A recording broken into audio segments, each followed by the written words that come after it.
All right, Drew, this is going to be part 3 of our video. So we're going to talk specifically about a dental insurance change here. And I just want to specify from the beginning that this is a voluntary program. You do not have to participate in this.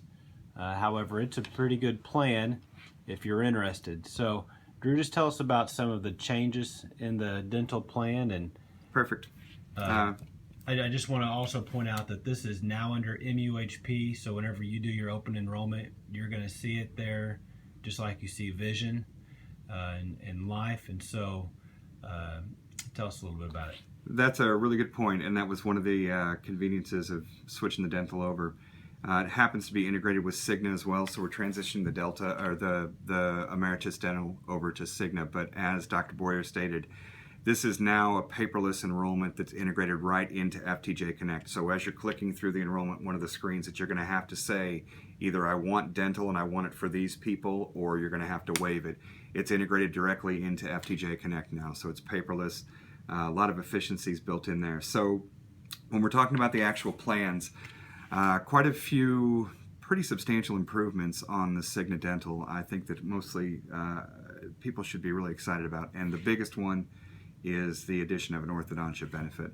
And surprisingly, the pricing on this has been really aggressive. So you guys will, I think, be really pleased with the rates on this. It's $32.23, I believe, for the employee. And that's a pretty substantial savings over your current plan. And this one does absolutely include the orthodontia. As far as the other benefits, this is kind of similar to the approach we had on the health insurance, whereas Cigna, this is a custom plan built just for the West Plains employees. And because of that, we were able to match your current benefits almost exactly. So the same types of coverage, 100% on your Tier 1 preventative stuff, your routine preventative, your x-rays and cleanings, 80% coverage on your Class 2 expenses. So that's simple extractions, things like that, fillings. It does include the brush biopsy. That's a nice thing with the cancer, oral cancer screening. And then 50% on the major stuff, so the bridges and crowns. The thing that you'll notice is there are absolutely no waiting periods on any of the more major services, so those are available immediately. There is also no waiting on that $1,000 lifetime maximum on the orthodontia benefit, and that's available to children under the age of 19. And that is a $1,000 benefit. They'll pay 50% of the expenses up to a maximum of $1,000.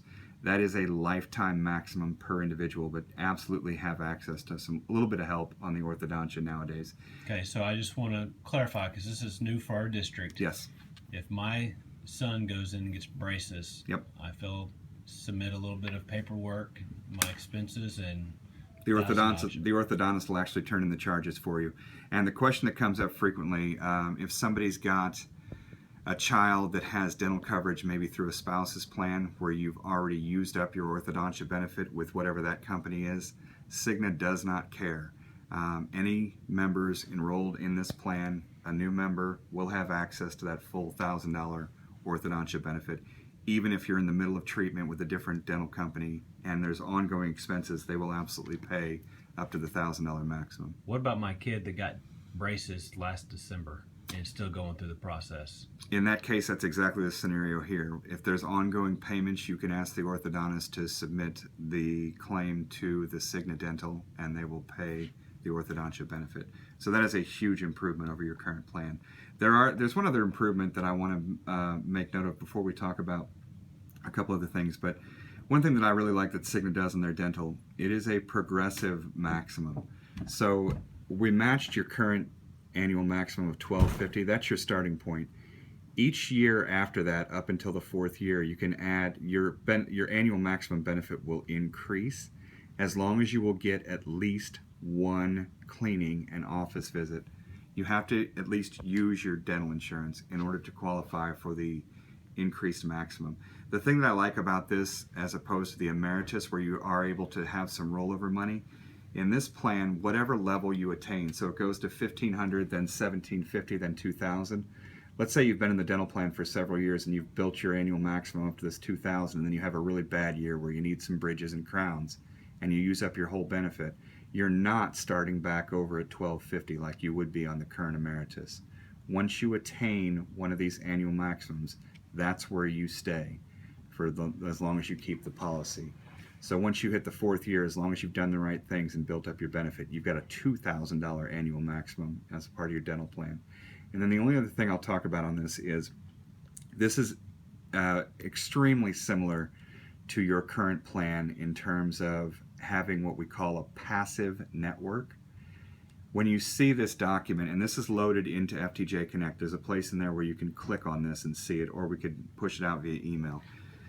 When we talked about a passive network, what I mean is there is absolutely no reduction in benefits between in and out of network, and that's similar to your current Emeritus plan. So you don't lose anything by going out of network. So basically you choose whatever dentist you want. When you get on that Cigna.com and you're searching for providers, you're actually going to find more Cigna providers in this area than we had with Emeritus. But it does not matter which dentist you use. There's absolutely no reduction in benefits. As long as the dentist will file the claim, they will get their payment from Cigna. So don't get too hung up on the network. It's a passive network. And I think the only other thing that's a huge advantage is this is integrated with the health insurance since it's the same company. So we talked a little bit about that MyCigna app. Once you create that MyCigna portal, it's going to have everything in there about your health insurance, and those of you that take the voluntary dental, that'll be right in there as well. And when you call Cigna's customer service, they'll be able to see the dental and the vision, or not the vision, the dental and the health insurance all in one place. So they may actually, you may be calling about a doctor that you want to see. They may remind you that, hey, we see you haven't used your dental benefits. Don't forget to get into the dentist and get your cleaning. So, Drew, are there dentists that do not accept Cigna? I'm not certain of that, but every once in a while there are dentists that don't take any insurance. In most cases, what you need to do is just make sure that they will file the claim. So really all you need them to do is to be able to send the claim off to Cigna and take your information off your ID card.